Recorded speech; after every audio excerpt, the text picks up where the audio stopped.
welcome to Hidden in the Universal Vault. I'm Ryan, your host, and I thought we'd go ahead and continue this spooky season. We're winding it down. Yes, we got one more week of spooky movies, and yeah, we got one more week, one more review after this, and then I got one more this month, and then to close it out.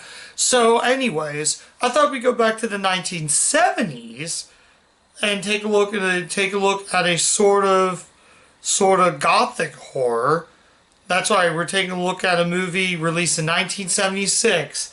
And this movie stars Chris Sarandon, Christina Rines, Martin Balsam, John Carradine, Jose Ferrer, Ava Gardner, Arthur Kennedy, Burgess Meredith, Sylvia Miles, Eli Roth, among others. 1976, The Sentinel.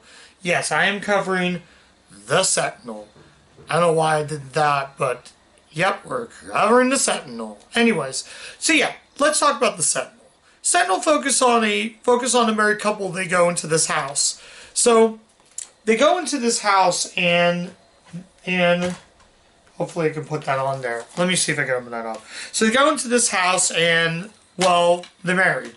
So it turns out that these priests, or should I say, they start in Italy. Well, the movie starts out in Italy, and basically, it starts out with these two priests in Italy that do these sort of like exorcisms, or something like that. So then it picks up to them in America as a married couple. So they're as a married couple, excuse me guys. Yeah. So as a married couple, they move in this house. Ava Gardner plays a woman that greets the married couple into the house. But they don't really know that this house is possessed. So she comes possessed and freaky stuff happens. Essentially, this movie, it was okay. It starts out just okay at first. It does pick up in the middle when Burgess Meredith comes in. He plays this sort of guy that introduces the woman to the house. So they're trying to find clues in this. Oh, did I mention Christopher Walken plays an FBI agent? Yeah. This would be 2 years before he would get the Oscar win for 1978-79's The Deer Hunter. So I wanted to mention that. Christopher Walken's in this movie.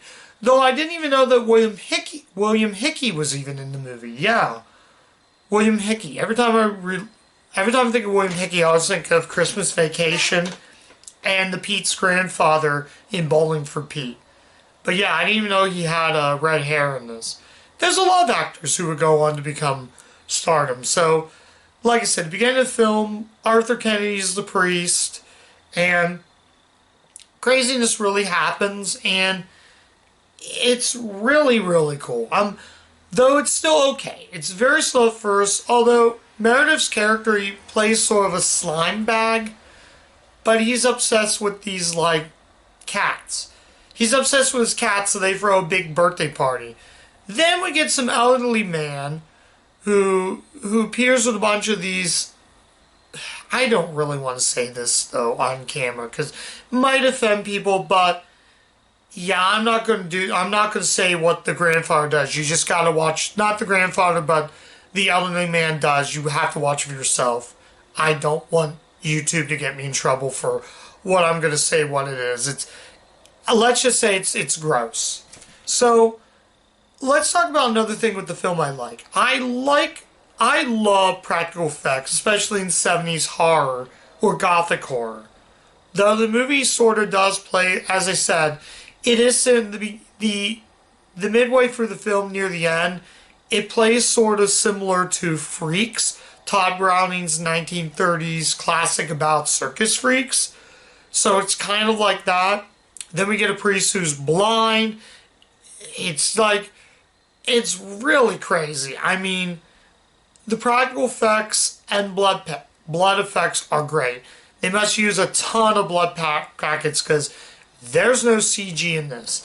These movies in the 70s did not require CG, and most of them were shot on film. This movie does have a very filmic feel, though it doesn't feel like a 70s horror.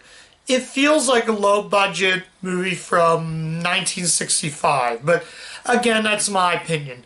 This was also, oh, did I mention, this was also one of the nominees for Review 200. So I wanted to make that clear. I had this movie nominated for Review 200. So yeah, that's how I really wanted this. I really wanted this movie to win, but I'm glad it didn't win because it's just okay. But what saved this movie for me and what made me ultimately for me worked, the ending. The ending is so chilling and so terrified. I had goosebumps. I literally almost had goosebumps. I'm like, well, this is messed up. Then it goes into cannibalism, which is just really gross. That's another problem I had. If there's one big complaint, I came close. This movie was okay. I almost put it close.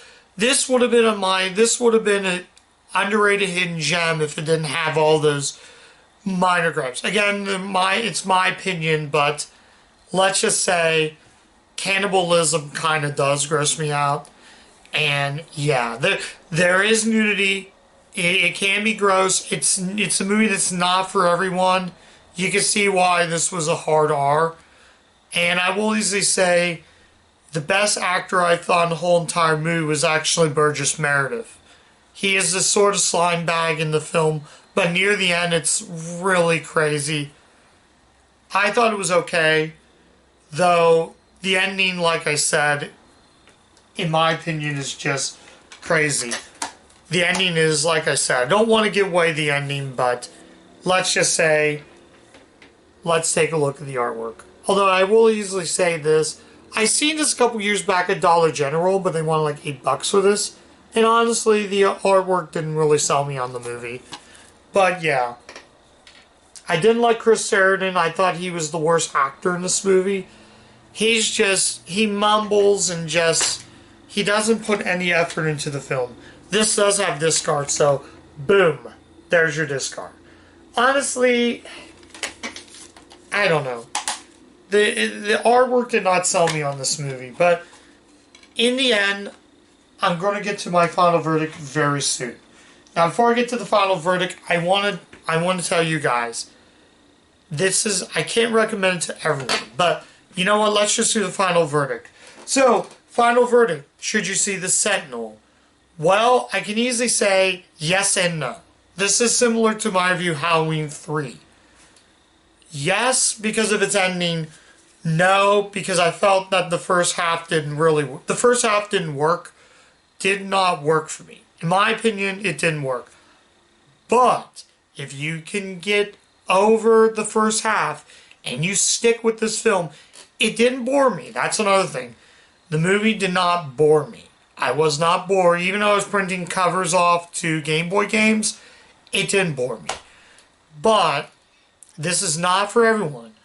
But if you like gothic horror, if you like the movie Freaks, I am sort of comparing it to Freaks, and you like practical effects and you like 1970s effects, you definitely gonna like this movie.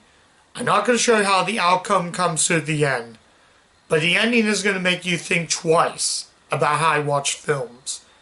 This movie is an example of more of a thriller than a horror movie. But in the end, I still like the movie.